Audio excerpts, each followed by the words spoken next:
Comme toujours, cette belle photo du pommier au-dessus d'un champ de colza est là non seulement parce qu'elle est très belle, mais aussi parce qu'elle nous rappelle notre objectif, qui est d'essayer de comprendre tout au long de ces émissions comment l'univers est passé de cet état de chaos initial que nous révèle l'astronomie contemporaine vers des états de plus en plus complexes, de plus en plus performants et, dans certains cas, comme celui-là, de plus en plus beaux. Notre pyramide de la complexité est en quelque sorte notre guide, notre plan directeur qui nous montre comment ça s'est passé. Nous avons vu au cours des émissions précédentes comment, dans le Big Bang, les quarks se sont combinés pour donner neutrons et protons, comment, un peu plus tard, dans ce même Big Bang, certains neutrons et protons se sont combinés pour donner de l'hélium, et ensuite, comment, durant la vie des étoiles, les protons et les neutrons ont continué cette structuration de la matière pour donner naissance à tous les atomes que nous connaissons jusqu'à l'uranium. On a vu aussi le rôle du rayonnement cosmique dans la formation de certains de ces éléments, les éléments lithium, beryllium et bore. Nous passons maintenant à l'étape suivante. Nous allons voir comment les atomes se sont associés sous l'effet de la force électromagnétique. Dans cette région ici, c'était la force nucléaire qui était la colle, la soude qui permettait au système de se structurer. À partir d'ici, c'est la force électromagnétique qui va associer les électrons au noyau d'atomes pour former des atomes, et ensuite les atomes entre eux, certains atomes, pour former des molécules.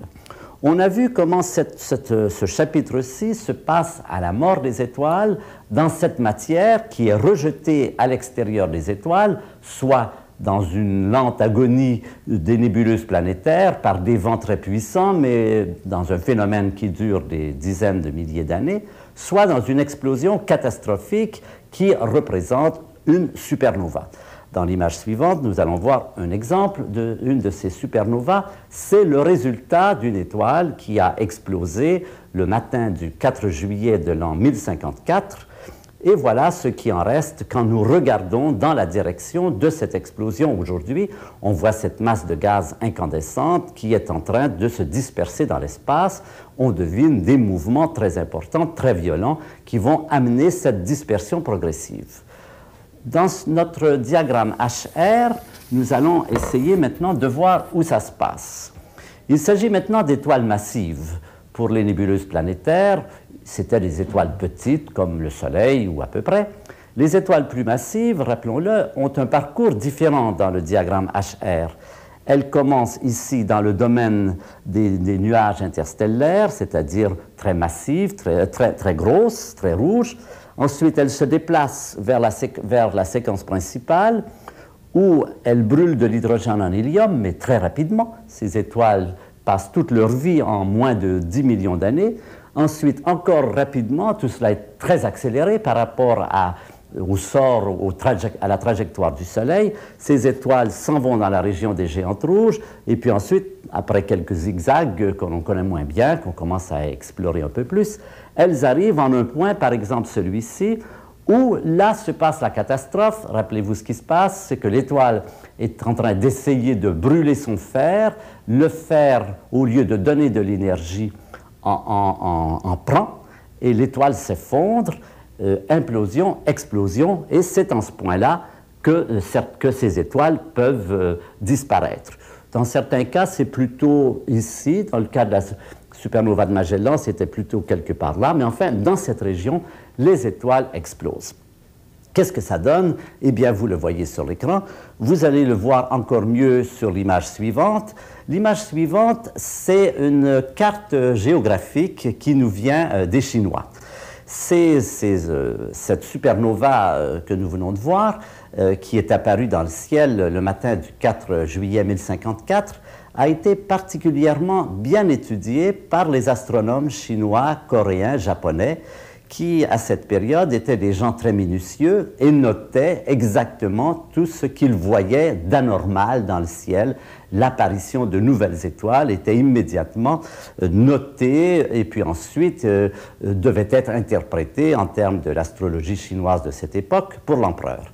Alors voilà la carte de ce qui nous reste. Si vous êtes un peu familier avec le ciel, vous reconnaissez d'abord un système de coordonnées avec le système polaire, avec l'étoile polaire en haut à droite, et puis des lignes de coordonnées.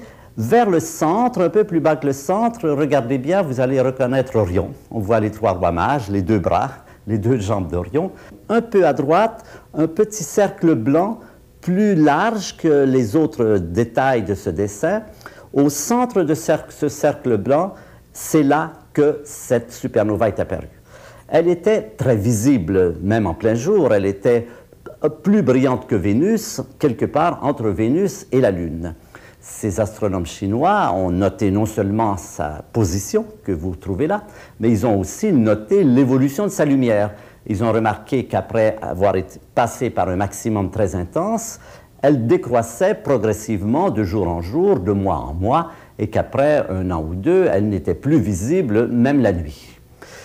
Grâce à ces archives très précises, nous avons eu la possibilité, dès que nos télescopes ont été assez puissants et assez performants, de regarder dans cette direction, et nous avons vu l'image précédente et cette image-ci. Voilà à nouveau le résultat de cette explosion. Cela s'appelle la nébuleuse du Crabe, et vous la voyez dans une imagerie infrarouge qui vous révèle très bien la quantité formidable de filaments qui se trouvent dans ce gaz, qui montre très bien aussi, qui illustre l'état d'agitation de cette matière. C'est le résidu de cette explosion fantastique.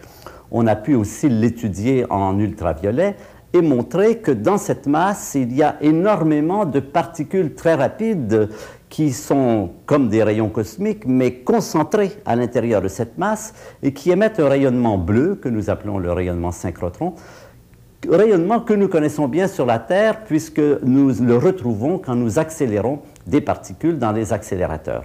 Donc on peut dire d'une certaine façon que la nature a déjà inventé l'accélérateur, il était déjà présent dans le ciel avant que les êtres humains l'inventent, et c'est régulièrement le cas dans l'histoire des sciences. Chaque fois qu'on invente quelque chose, qu'on met sur pied une technologie, on s'aperçoit que la nature est passée là bien avant nous. Les supernovas sont des super bombes atomiques et ce sont aussi des super accélérateurs. Il y a cette impression de passer toujours en second, un peu ce qui serait passé si Sir Hillary, en arrivant sur le sommet du mont Everest, avait vu des traces de quelqu'un qui est déjà passé par là. Alors ces phénomènes donc représentent pour nous quelque chose d'analogue, même à une échelle beaucoup plus explosive et cataclysmique que les nébuleuses planétaires qu'on a vues tout à l'heure, puisque c'est le même phénomène. En gros, dans ces très hautes températures, des nouveaux noyaux se sont formés jusqu'au fer, jusqu'à l'uranium, et ces noyaux maintenant sont dispersés dans l'espace à des distances considérables, et là peuvent être réintégrés à la masse nébulaire de la galaxie et peuvent éventuellement donner naissance à de nouvelles étoiles. Au centre de cette nébuleuse du Crabe, il y a aussi un résidu, mais ça n'est pas une naine blanche, comme dans le cas des petites étoiles. Ce résidu est beaucoup plus exotique, si on peut dire. C'est une étoile beaucoup plus compacte qui peut être soit une étoile à neutrons, soit un trou noir. Une étoile à neutrons, c'est quoi? C'est une étoile très, très, très compactée. La masse peut être à peu près la masse du Soleil. Le volume peut être d'une vingtaine de kilomètres de rayon. Vous voyez, c'est tout petit, à peine la dimension de la ville de Montréal. La densité est extraordinaire. La densité, ici, se chiffre en milliards de tonnes par centimètre cube. Si vous voulez, c'est à peu près l'équivalent de comprimer un grand pétrolier dans le volume d'une tête d'épingle. Voilà à peu près la densité dans une étoile à neutrons. Cet objet, l'étoile à neutrons, est petit, tourne très vite, dans certains cas tourne à 30 fois par seconde, donc on a même des étoiles à neutrons qui tournent 1000 fois par seconde sur elles-mêmes, et cette étoile à neutrons n'est pas lumineuse sur toute sa surface, mais seulement en 2 points de sa surface, probablement les pôles. Imaginez une étoile qui soit noire et dont les seuls points lumineux soient les pôles. Imaginez que l'axe de rotation ne coïncide pas avec l'axe où se trouvent les pôles. À ce moment-là, enfin les points lumineux, plus exactement, non pas les pôles, mais les points lumineux. Qu'est-ce qui va se passer à ce moment-là? Il va se passer que l'étoile va agir comme un phare. Un phare, c'est très exactement ça. C'est un volume qui n'émet du rayonnement que par 2 points. Et ces 2 points, en émettant ce rayonnement balaie l'espace.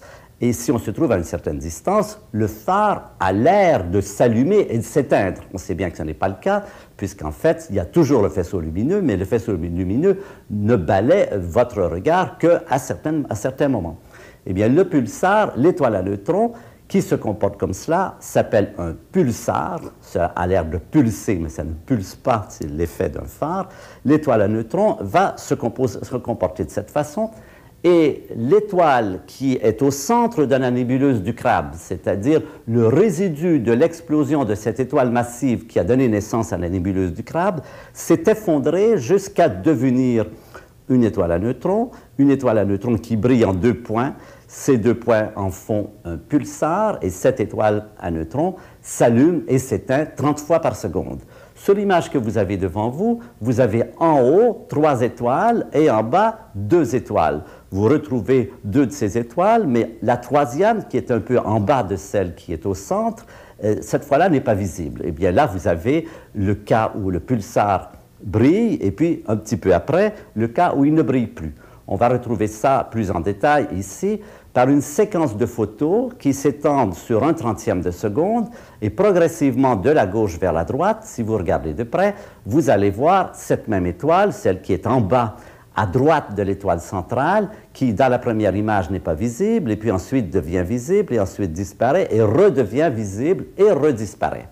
En bas, on a montré la variation de l'intensité de cet objet, de ce pulsar. On voit un premier maximum, et puis ensuite un second maximum, plus grand encore.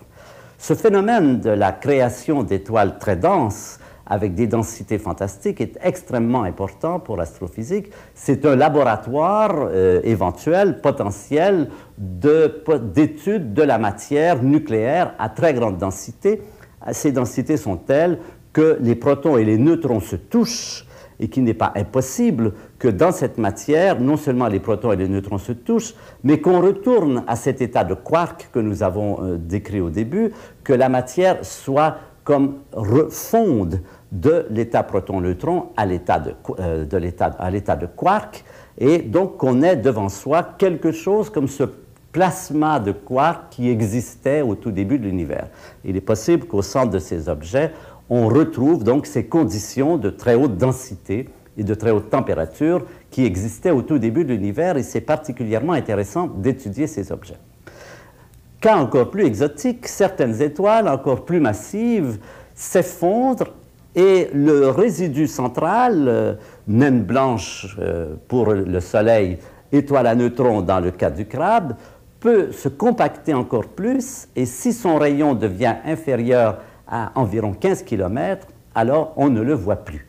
Pourquoi est-ce qu'on ne le voit plus? Parce que le champ de gravité de cet objet est tellement intense que même la lumière n'arrive plus à en sortir.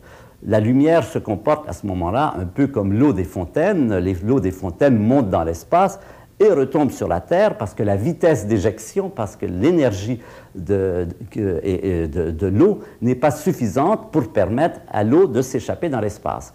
De même, autour d'un trou noir, le champ de gravité est tellement important que même la lumière n'arrive pas à s'échapper dans l'espace et retombe sur elle-même. Et cela pourrait donner naissance à des trous noirs.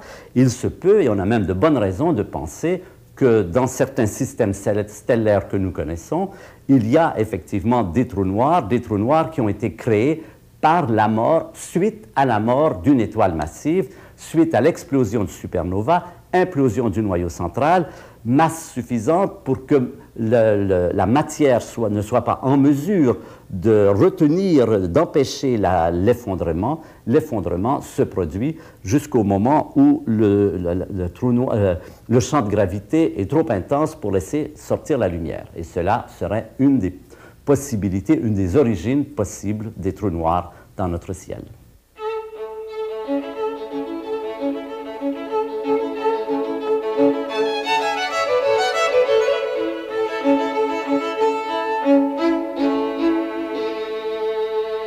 Nous allons parler maintenant de la fameuse supernova de 1987 qui a joué un rôle et qui continue à jouer un rôle si important dans l'histoire de l'astronomie, dans le développement des théories astronomiques. Ça se passe dans les nuages de Magellan, dans le grand nuage de Magellan, celui que vous voyez en ce moment à l'écran, qu'on a vu déjà, qu'on a exploré déjà auparavant. Et vous allez voir dans la photo suivante ce qui s'est passé ce matin du 23 février 1987. En bas, vous voyez une région très active de formation d'étoiles, et au-dessus de cette région active, à peu près au centre de l'image, un tout petit peu au-dessus, vous voyez un point lumineux. Ce point lumineux est apparu précisément à cette date. Il était tout à fait absent avant cela. Ce point lumineux est visible à l'œil nu, ce n'est pas une étoile très brillante, mais pour l'œil exercé de quelqu'un qui s'y connaît, il est tout à fait reconnaissable.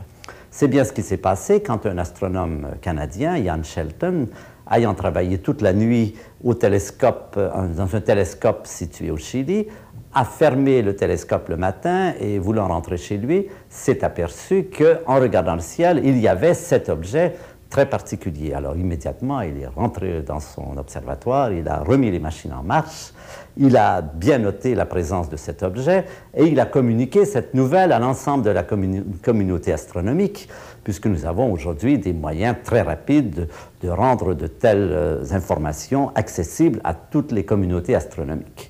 À ce moment-là, une quantité de télescopes se sont braqués sur cet objet, des satellites X qui étaient dans le ciel, des radiotélescopes, enfin tout ce qui était possible a été utilisé pour regarder cet objet. Cet objet, c'est précisément la mort d'une étoile, une étoile dont la mort nous a été visible ce matin du 23 février 1987. En fait, il faut bien se dire que ce qui est arrivé ce matin-là, ça n'est pas la mort de l'étoile, c'est la nouvelle de la mort de l'étoile, c'est-à-dire c'est l'arrivée au sol, à la Terre, du flash lumineux nous annonçant la mort de cette étoile. En fait, cette étoile était morte depuis déjà 170 000 ans. 170 000 ans, c'est le temps qu'il faut pour que le flash lumineux émis au moment où cette étoile explose en supernova, le temps qu'il faut pour que cette lumière arrive jusqu'à nous. De même, la nébuleuse du Crabe, dont on a parlé tout à l'heure, n'est pas morte en 1054, mais elle est morte 6000 ans auparavant.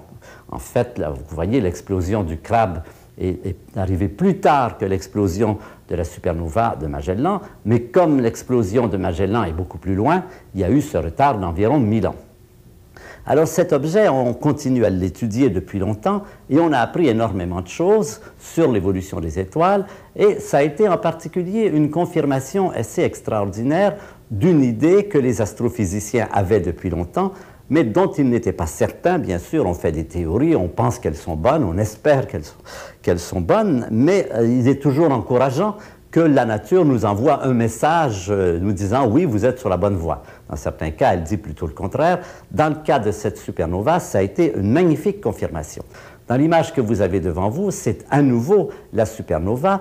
L'image de gauche, au bout de la flèche, c'est une photo du ciel dans cette région avant ce 23 février 1987, et à droite, c'est après cette explosion. Donc, vous voyez de façon très claire l'apparition de cette supernova.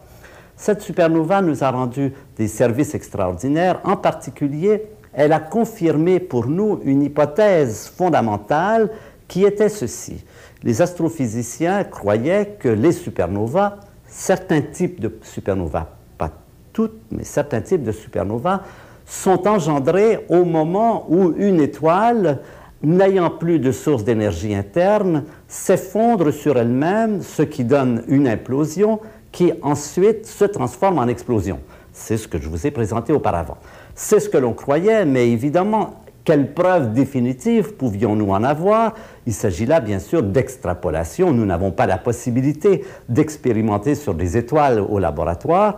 On fait des extrapolations basées sur la physique, mais on s'avance toujours en terrain plus ou moins difficile et on n'est jamais tout à fait certain d'avoir raison. Cette supernova nous l'a prouvé. Pourquoi? Parce que cet effondrement de la matière jusqu'à des densités très grandes, densités de milliards de tonnes par centimètre cube, amène les noyaux et les nucléons, les protons, à se toucher. Et nous savons que dans un tel effondrement, il y a production d'une particule dont nous avons parlé, qui est le neutrino.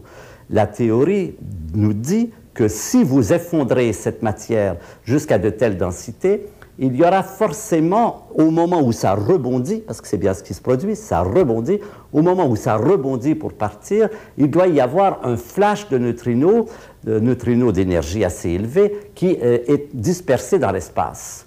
Et donc, la théorie faisait une prédiction. S'il est vrai que les étoiles supernovas explosent, doivent leur grande luminosité à cause de ce phénomène d'implosion suivi d'une explosion, alors on devrait avoir un flash de neutrinos. C'est très précisément ce qui s'est passé. Au moins 2 détecteurs au sol, un détecteur américain, un détecteur japonais et peut-être un détecteur italien, on n'est pas sûr que les données soient tout à fait valables, mais au moins 2 détecteurs ont reçu à ce moment-là un flash de ces particules que nous appelons les neutrinos. Les neutrinos ne sont pas faciles à détecter. Il ne suffit pas d'avoir un télescope, il faut avoir d'immenses réservoirs de liquide dans lesquels les neutrinos puissent interagir et laisser des signaux perceptibles, reconnaissables. Ce que vous avez devant vous, c'est précisément l'image renvoyée par l'informatique de ce qui se passait dans ces réservoirs. Les cubes vous représentent la dimension, le volume dans lequel cette matière sensible aux neutrinos est confiné, et l'ensemble de points blancs que vous voyez au centre, c'est précisément la signature de l'événement. Cela représente l'arrivée d'un neutrino. C'est comme ça qu'on peut détecter ces neutrinos. Donc, la détection de ces neutrinos a été pour nous la preuve, la confirmation que nous sommes sur la bonne voie quand nous prétendons que les supernovas impliquent l'implosion d'une matière jusqu'à des densités qui sont comparables à la densité des noyaux, qui sont telles que les nucléons, les protons et les neutrons non seulement se touchent, mais interagissent avec eux-mêmes et se transforment en un grand nombre d'autres particules, dont en particulier les neutrinos. Ça a été pour les astrophysiciens un réconfort quant à la valeur de leur théorie. Alors, il y a eu un autre événement important aussi en rapport avec cette supernova, c'est que, bien sûr, on a suivi son évolution au cours du temps, et vous voyez devant vous les dates, février 87, et puis ensuite cette courbe continue jusqu'à vers la fin de cette année, mai-juin. En fait, maintenant, on la poursuit jusqu'à maintenant. Et en ordonnée, vous avez la luminosité de cet objet. Alors, vous voyez comment le 23 février, elle grimpe brusquement jusqu'à une certaine valeur. Cette valeur était très élevée. Cet objet, cet astre, est devenu à peu près 30 millions de fois plus brillant que le Soleil. C'est quand même quelque chose. 30 millions de fois plus brillant que le Soleil en quelques heures, avec un flash de neutrinos. Et puis ensuite, une remontée lente. Et à partir de là, une redescente. Et depuis cette période, cela descend progressivement. Maintenant, elle est passablement plus faible qu'elle l'était à ce moment-là, mais nous continuons à l'étudier. Et surtout, information de la plus grande importance, on a observé avec des télescopes à rayonnement gamma, comme je vous ai dit, on a mis toute la batterie, tout l'arsenal des détecteurs pour étudier cet objet. On a eu le bonheur de découvrir, à peu près 1 an après l'explosion, au moyen de télescopes à rayonnement gamma, des photons, ce que nous appelons des raies nucléaires, qui nous montraient qu'effectivement, il y avait, dans cette étoile, il y avait eu production de fer. Il y avait eu production de nickel, de cobalt et de fer. Et ça aussi, c'était une formidable confirmation, parce que tout ce que je vous ai raconté, bien sûr, sur la création des éléments dans les étoiles, il y a des parties qui sont observées, mais une très grande partie reste encore non observée, spéculative. Et cette idée, donc, que les noyaux lourds, et en particulier le fer, sont produits dans les explosions de supernovas, sont produits dans l'évolution des étoiles et puis dans l'explosion des supernovas, était une idée qui restait à confirmer. Et l'observation de cette supernova, l'arrivée après un certain temps de ces raies qui manifestaient que cette matière, ce noyau de fer qui s'était formé, avait pu, par l'explosion, se dégager, se propager vers l'extérieur de l'enveloppe de la supernova, atteindre la surface Et ces noyaux de fer sont des noyaux radioactifs. Ce n'est pas le fer que nous connaissons, ce sont des précurseurs du fer, en particulier du nickel et du cobalt, qui se transforment en fer par dans des transmutations nucléaires. Eh bien, cette transmutation a pour résultat d'émettre du rayonnement gamma à des énergies d'environ 1 million d'électronvolts, 2 millions d'électronvolts, et ces rayonnements gamma, ayant été détectés par ces détecteurs, nous ont confirmé, là aussi, que nous sommes sur la bonne voie, que non seulement les supernovas naissent comme nous pensons qu'elles naissent, un certain type de supernova, il y en a un autre type, qui naissent de façon différente, mais aussi que les supernovas et les étoiles en général sont bien les lieux où se fabriquent les atomes du cosmos, et en particulier le fer. Et on a pu même montrer que la quantité de fer fabriquée par une supernova était tout à fait de l'ordre de compatible, comparable avec les quantités que l'on est en droit de calculer si on veut supposer que tout le fer de notre galaxie a été formé par des supernovas.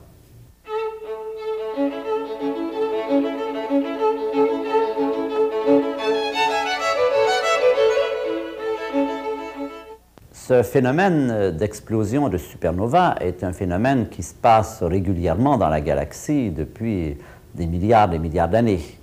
Nous avons parlé de 2 supernovas dites historiques, c'est-à-dire qui ont été observées par les êtres humains, mais il y a aussi des supernovas plus anciennes, peut-être observées par des êtres humains, mais dans des périodes où on ne tenait pas des archives comme les Chinois.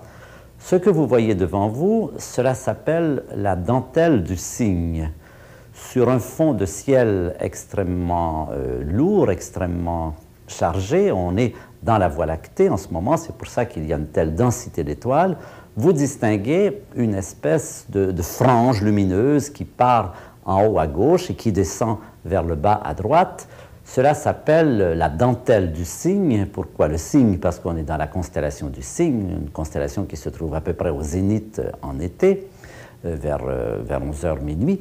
Et la dentelle, bien sûr, parce que cela a une forme vraiment de dentelle.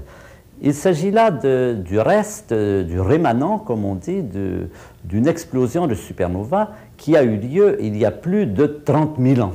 Cette explosion a certainement été visible à nos ancêtres du Néandertal, puisqu'on calcule que l'énergie dégagée par cette supernova était suffisante pour lui donner la luminosité de la pleine lune telle qu'elle est vue au sol.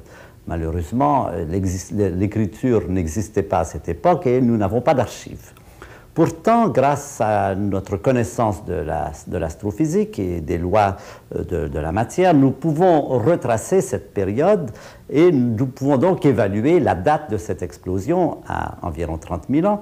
L'étoile qui a explosé était vraisemblablement en haut à droite de l'image, c'est-à-dire plus ou moins au centre géométrique de cette lunule, de cette dentelle du cygne que nous voyons apparaître. C'est un phénomène particulièrement important que nous allons rapprocher d'un autre phénomène dont nous avons parlé auparavant. Rappelez-vous de ce dessin qui représente la constellation d'Orion. On reconnaît la constellation, les étoiles sont en blanc, et on voit autour, à gauche de cette constellation, une sorte de lunule que nous avons appelée la boucle de Barnard. Eh bien, on a toute raison de penser que cette lunule, visible en optique aujourd'hui au télescope optique, a été également engendrée de la même façon. Il s'agit du résidu d'une ou vraisemblablement plusieurs supernovas qui ont éclaté dans la région centrale de la constellation il y a quelques millions d'années. Quelques millions d'années, c'est tout à fait suffisant pour permettre à la matière de se propager dans l'espace jusqu'à la distance que nous voyons là. Cela nous rappelle aussi quelque chose que nous allons retrouver sur notre diagramme. Rappelez-vous de ce dessin de la galaxie, des galaxies. Ce sont des galaxies spirales vues de face. Rappelez-vous que j'ai mentionné que les galaxies spirales ont des bras spiraux qui sont doubles. Une partie des bras est sombre, c'est la partie la plus intérieure. Dans les photos, on voyait très bien une séquence de nuages noirs associés les uns aux autres, et ensuite une partie plus brillante qui représentait la partie donc plus lumineuse des bras spiraux.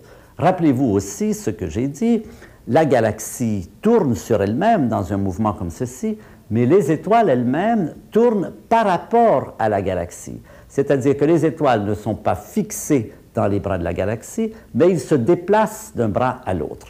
Par exemple, notre Soleil a un mouvement à peu près comme ceci. Il va d'un bras vers la région entre les bras, et puis ensuite entre dans un bras, sort de ce bras et revient et complète son cercle. La période de ce passage est d'environ 200 millions d'années, et en 200 millions d'années, il fait donc un tour complet, bras, interbras, bras, interbras. Il n'y a pas que les étoiles qui font cela, il y a aussi les nuages interstellaires, ces masses nébulaires qui sont responsables de la formation des étoiles. Et maintenant, nous allons revoir une situation intéressante, nous allons comprendre pourquoi dans Orion, nous avons à la fois des étoiles nouvelles et aussi ce rémanent de supernova. Les étoiles, donc, suivons le trajet d'une masse de gaz qui se déplace, qui suit son parcours dans la galaxie. Cette masse de gaz parcourt donc cette région, et en arrivant dans cette région ici, pour des raisons que je ne peux pas décrire en ce moment, la masse de gaz est décélérée, sa vitesse décroît rapidement, elle s'effondre sur elle-même et elle donne naissance à toute une portée d'étoiles. Parmi ces étoiles, il y a des étoiles petites et des étoiles grosses. Rappelez-vous que les étoiles grosses sont très brillantes et vivent très peu. Alors, ces étoiles massives qui sont formées ici commencent à briller quelque part ici. Rappelez-vous que pendant que ces événements se passent, l'ensemble est transporté dans ce mouvement autour de la galaxie. Quelque part ici, les étoiles supergéantes bleues apparaissent. C'est elles qui donnent cette forme très brillante, cette luminosité particulière aux bras spiraux. Et les étoiles de très grande masse ont une vie si courte que par rapport à cette période de rotation de 200 millions d'années, ils ne se déplacent pas très loin, ils n'arrivent qu'à sortir que très peu des bras spiraux. Mais dans certains cas, certaines de ces supernovas éclatent dans le bras spiral lui-même. Cela vous explique pourquoi, dans une région de formation d'étoiles, comme la constellation d'Orion, il y a à la fois des nuages interstellaires, étoiles en train de se former, des étoiles nouvelles, comme par exemple l'étoile Mamage, et toutes les étoiles que nous voyons maintenant sur notre écran, ce sont des étoiles qui se sont formées très récemment, et de plus, les restants de supernova, les marques de la présence de l'explosion d'une supernova qui est présente, qui entoure cette région de formation d'étoiles, et bien que tout cela soit superposé, est bien pour nous la preuve que dans les régions de formation d'étoiles, il y a naissance, vie et mort en même temps, simultanée de certaines étoiles, et cela donc s'explique bien en termes de ce passage de cette matière de l'intérieur des bras vers la région plus brillante et vers la région des supernovas. Nous allons maintenant revenir à cette dentelle du cygne et nous allons la voir plus en détail. Voici un agrandissement de cette région. Vous voyez très bien maintenant ces lambeaux d'étoiles, ces débris d'étoiles dispersés dans l'espace qui sont en train de se résorber et qui contiennent bien sûr tous ces atomes précieux que l'étoile a fabriqués pendant sa carrière nucléosynthétique. Là aussi, c'est un agrandissement encore de la dentelle du cygne. Ce qui est très important pour nous maintenant, c'est que ces régions, ces lambeaux d'étoiles qui sont à basse température vont devenir de véritables laboratoires de chimie interstellaire. C'est là que vont se fabriquer les molécules et les grains de poussière qui vont donner naissance aux planètes, qui vont permettre sur ces planètes la poursuite de la structuration de l'univers. Cette photo nous montre également un phénomène important pour les astronomes. Nous avons donc dans notre galaxie des supernovas, mais il n'y en a pas très souvent, et les astronomes, au lieu d'attendre que les supernovas se passent chez nous, explorent les galaxies voisines, et comme les galaxies voisines sont nombreuses, on observe pratiquement à 2 ou 3 ou 4 par an la présence de supernovas dans une galaxie extérieure. Vous avez là une galaxie spirale, un peu semblable à la nôtre, et vous avez au bout de la flèche, en haut, un point lumineux. Ce point lumineux était absent dans la photo qui a été prise précédemment de cette galaxie.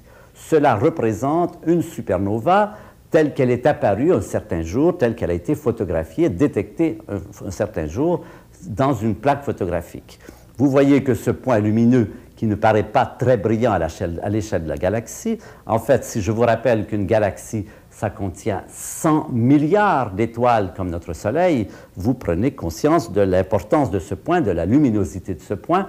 Certaines supernovas atteignent 300 millions de fois la luminosité du Soleil et même dans certains cas jusqu'à 3 milliards de fois la luminosité du Soleil. Donc des éclats, des cataclysmes qui sont visibles pratiquement jusqu'aux limites de notre univers visible. Les astronomes donc observent régulièrement et aujourd'hui nous avons même des systèmes de monitorage qui nous permettent d'étudier systématiquement les galaxies extérieures pour détecter ces événements. On aime bien les prendre très tôt après leur arrivée pour arriver à voir non seulement le phénomène complètement dans son éclat maximum, mais aussi dans les heures qui précèdent, on aime bien le prendre très tôt pour voir comment ça se passe, comment cette luminosité monte en fonction du temps.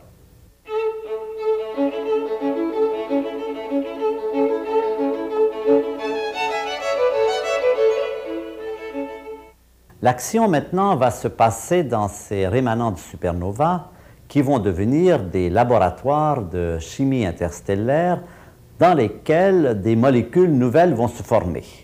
Bien sûr, la combinaison de l'hydrogène et de l'oxygène peut donner de l'eau. Avec du carbone, on obtient des hydrocarbures et de l'hydrogène. On obtient comme ça toute une collection de molécules, non seulement des molécules simples comme celles dont j'ai parlé, mais même des molécules relativement complexes qui vont jusqu'à quelques dizaines d'atomes. On a observé par exemple une grande quantité de molécules d'alcool.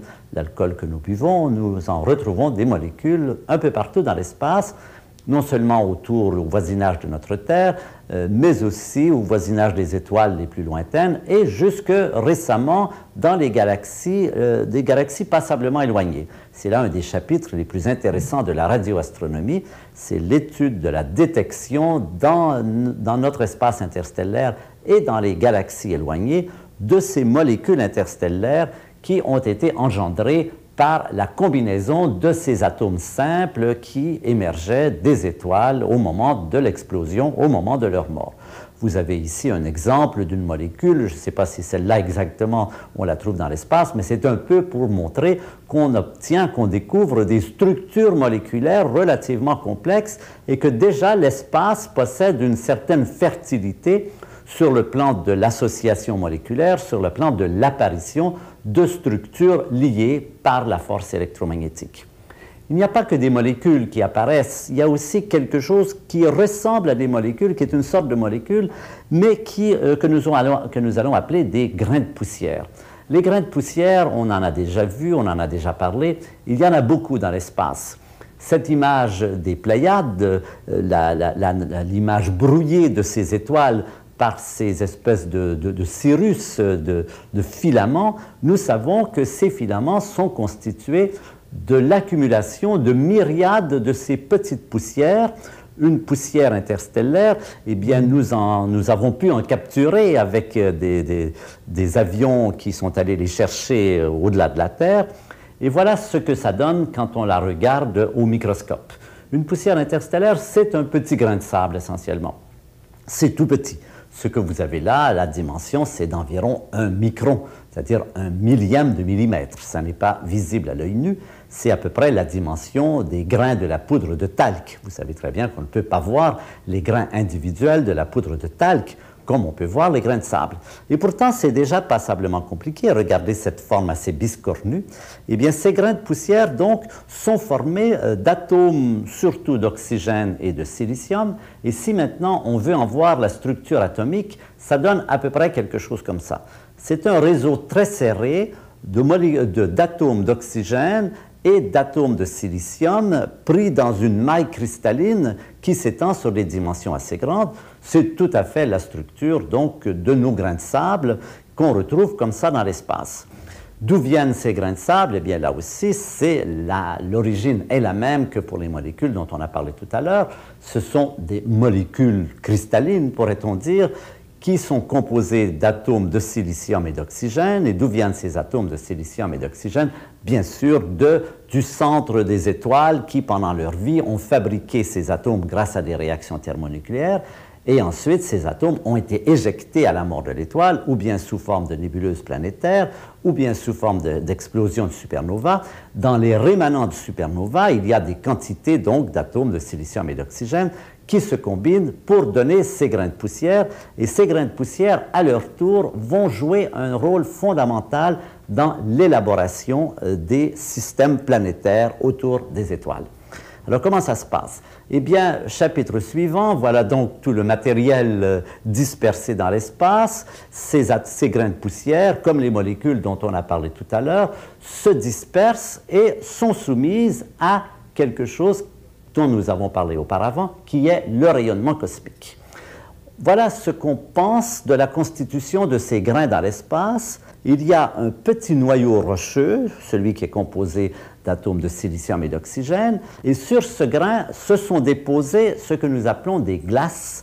Les glaces, c'est de l'eau gelée, il fait très froid, mais ça peut être aussi du gaz carbonique, de ce qu'on appelle de la neige carbonique, du méthane, de l'ammoniac, qui, à ces températures, sont glacés et peuvent former comme une petite couche, un petit vernis autour de ces grains rocheux. C'est l'équivalent d'une toute petite planète avec un noyau rocheux et un océan glacé autour de ce noyau rocheux.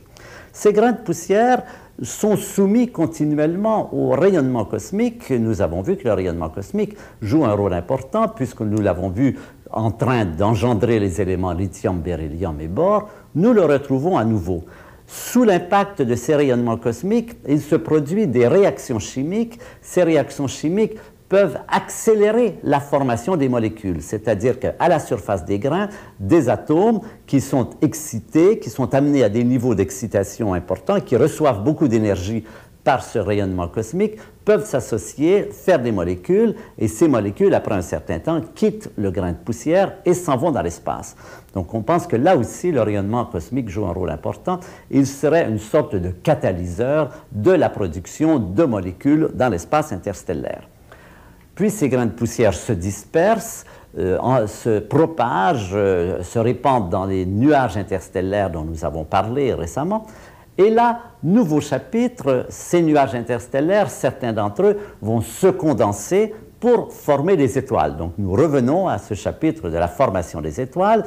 Imaginez par exemple un grand nuage de matière, de gaz et de poussière qui tourne sur lui-même, qui s'effondre, qui se concentre sous l'effet de la gravité, et en s'effondrant, qui devient un disque. La rotation l'amène à prendre une forme de disque.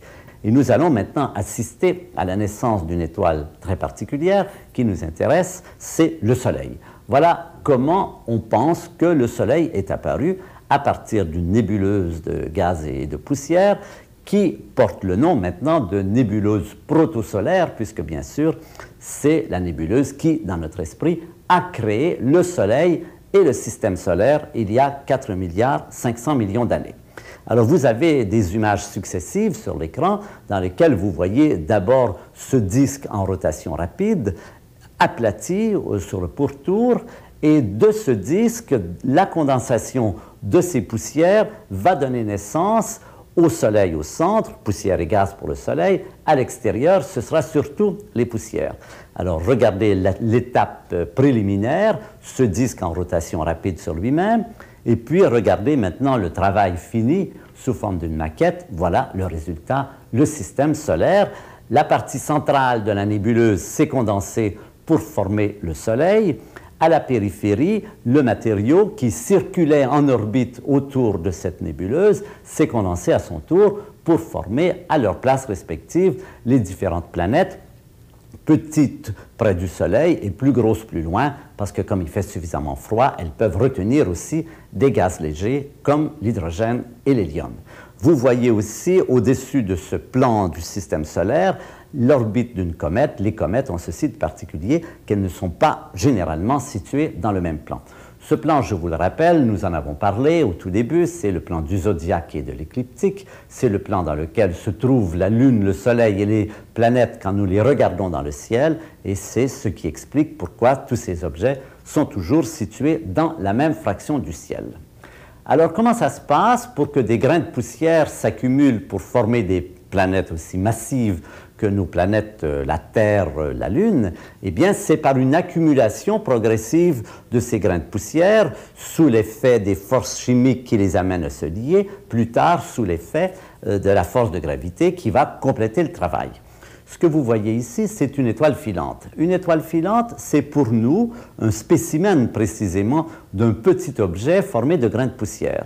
Ces étoiles filantes que nous voyons dans notre ciel nocturne, en particulier au mois d'août, où nous sommes particulièrement bien placés pour les voir, ce sont des petits cailloux dont les dimensions sont de quelques grammes, c'est à peu près gros comme une cerise ou un peu plus gros.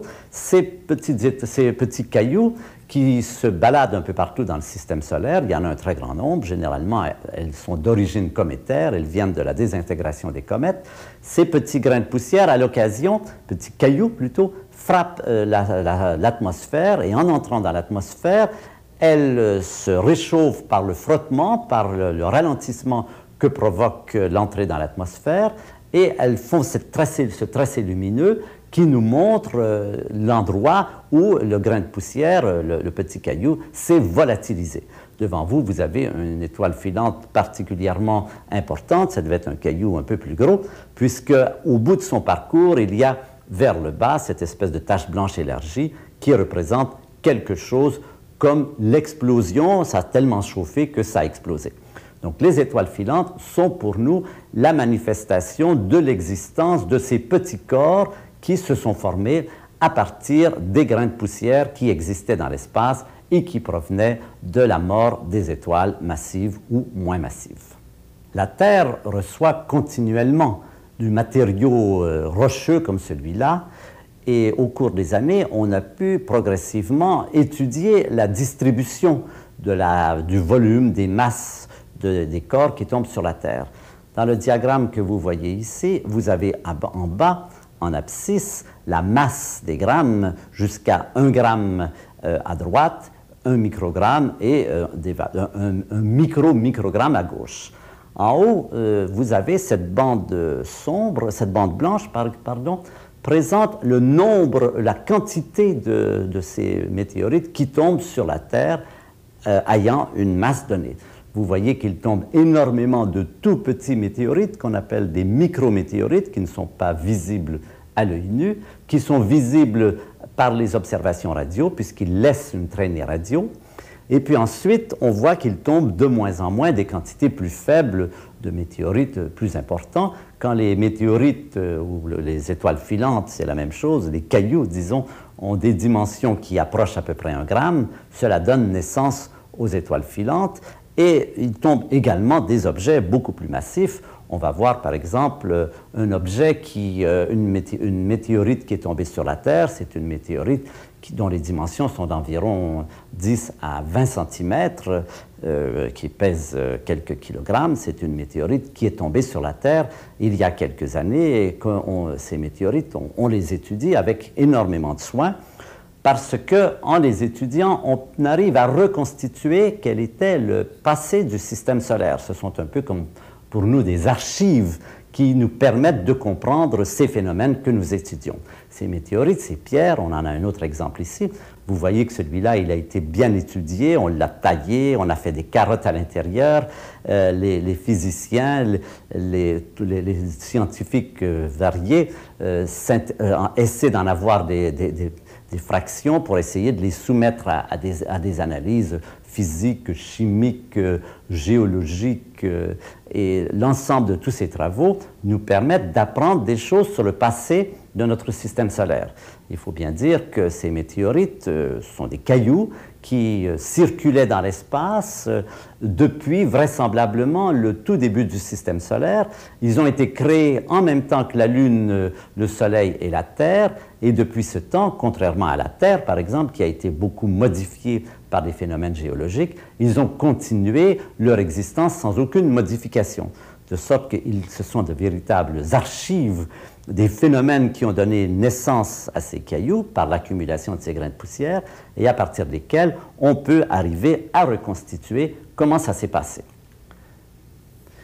Une des opérations les plus communes dans l'étude des météorites consiste à les séparer en lames minces qu'on prépare ensuite pour regarder au microscope, et ensuite à photographier, c'est la mince, à éclairer, c'est la mince avec de la lumière polarisée, et cela fait apparaître dans cette lame mince, dans cette pierre, des structures qui sont extrêmement intéressantes. Non seulement ça donne des images qui sont jolies, mais aussi vous voyez par exemple au travers de ce tissu de matière bleutée des taches roses. Ces taches roses, on a pu montrer qu'elles contiennent des renseignements extrêmement importants, puisque quand on en fait l'analyse chimique et isotopique, on découvre que ces lames roses ont des compositions chimiques et isotopiques. Les isotopes, c'est les variétés d'un même atome, hein, le carbone 12, carbone 13, ce sont des isotopes du carbone. On a pu montrer qu'il y avait là des mesures tout à fait curieuses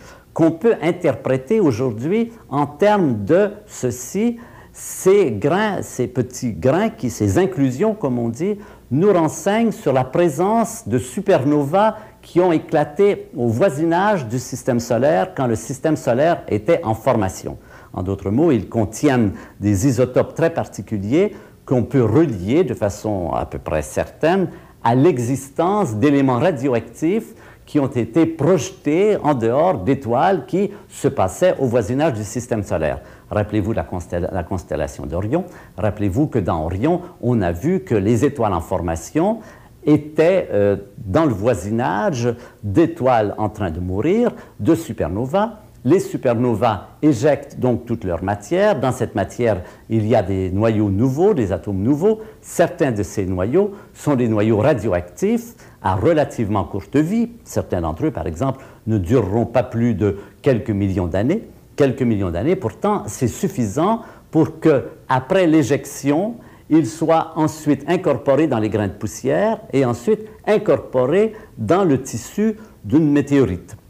Et l'analyse de cette météorite nous permet de retrouver non pas l'élément lui-même, mais l'élément dans lequel il s'est désintégré, c'est-à-dire la preuve qu'au moment où ce système solaire s'est formé, notre système solaire, notre Soleil, était dans une sorte de feu d'artifice de supernovas, qu'il y avait à cette période une quantité très grande de supernovas qui éclataient dans le ciel, tout à fait au voisinage de la Terre, tout à fait à l'image de ce que nous avons vu dans Orion, où dans Orion, il y a à la fois des étoiles en formation et des étoiles en train de mourir. Ces phénomènes, donc, sont étudiés par cette technique qui consiste à créer des lames minces. Ces lames minces nous renseignent donc sur la composition chimique isotopique des météorites et en particulier nous donnent des renseignements extrêmement précieux sur le voisinage cosmique de l'origine du lieu où sont apparus le Soleil, les planètes, les météorites et les comètes. En voici d'autres images. Voici un petit grain qu'on appelle un chondrule. Ça, c'est tout petit. La dimension, c'est de l'ordre de quelques millimètres, peut-être 1 centimètre. Les différentes couleurs, là aussi, nous renseignent sur les formations minéralogiques qui se présentent là. Et l'étude de ces formations minéralogiques, par exemple, dans quel état se trouve le fer, le manganèse, est-ce que le fer est plus ou moins rouillé, est-ce qu'il y a de l'oxygène ou pas d'oxygène, tout cela, c'est d'une très grande importance pour essayer de reconstituer ce problème encore très mal connu, en fait, de comment le système solaire s'est formé à partir de cette masse de gaz, à partir de ces poussières qu'on a vues naître dans les explosions d'étoiles et qui se sont assemblées autour du Soleil pour donner naissance au système solaire. Un autre phénomène d'une très grande importance, quant à ce qui regarde les météorites, j'ai donc mentionné qu'il en tombait des petites, mais il en tombe aussi des grosses, comme celles que nous avons vues, et aussi des très grosses. Et cette image d'un cratère qui se trouve aux États-Unis, dans l'Arizona, est pour nous la preuve de la chute quelquefois de météorites de très grande dimension. Ce cratère a environ 1 kilomètre de diamètre, plusieurs centaines de mètres de profondeur. Si vous avez la chance d'aller dans l'Arizona, ne la manquez pas, c'est une des preuves de cette chute de météorites sur la Terre. Ces météorites, ces chutes de météorites, ces cicatrices laissées par les chutes de météorites, on va les trouver dans beaucoup d'astres du système solaire.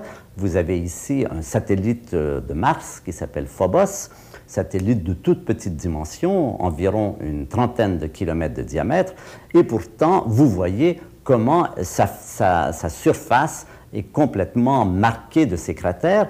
Ces cratères nous donnent à la fois la preuve que ce satellite a été choqué, mais nous dit aussi comment les météorites, comment les planètes, comment les astres, les satellites, comment les planètes se forment. Ils se sont formés précisément par l'accumulation de ces collisions. À l'occasion, ces météorites qui tombent sur un objet céleste, sur un astéroïde, sur une petite planète ou sur une grosse planète, restent sur la planète et la planète croît en volume, croît en masse, et on a toute raison de penser que notre Terre, par exemple, s'est formée par l'accumulation d'astéroïdes comme celui-là, de météorites, de pierres de différentes dimensions qui se sont accumulés à la surface de notre Terre et qui ont donné naissance, qui ont permis à la Terre de grossir jusqu'au volume qu'elle occupe maintenant.